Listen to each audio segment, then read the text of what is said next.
These developments are run by the St. Louis Housing Authority. This is a far cry from the crowded, collapsing tenements that many of these people have known. Here in bright new buildings with spacious grounds, they can live. It was a very beautiful place, like a big hotel resort, I'd say. It was like an oasis in the desert.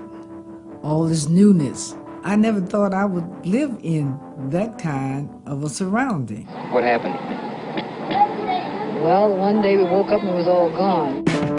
We pulled up with the moving van. I knew at that point that it was hell on earth. Pruitt-lgoe looks like a battleground. Vandalism and neglect have left fear among the remaining occupants. In the middle 50s, St. Louis thought it had solved its low-cost housing needs, but instead a monster was created. The experiment had gone terribly awry. It was just uncontrollable.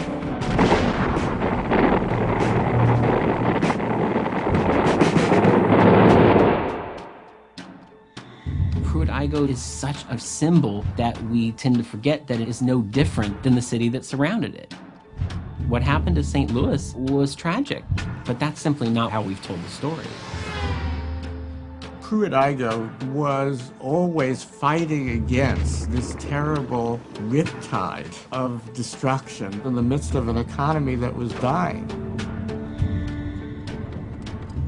The strong, tightly knit communities and families in which I grew up had begun to shatter, and it wasn't there. And it was one of the most tragic things I've seen. It seemed to me that we were being penalized for being poor. That caused so much anger. Persons that don't have a decent place to stay are willing to take these kinds of chances. Where we live, we're taking chances. This is it.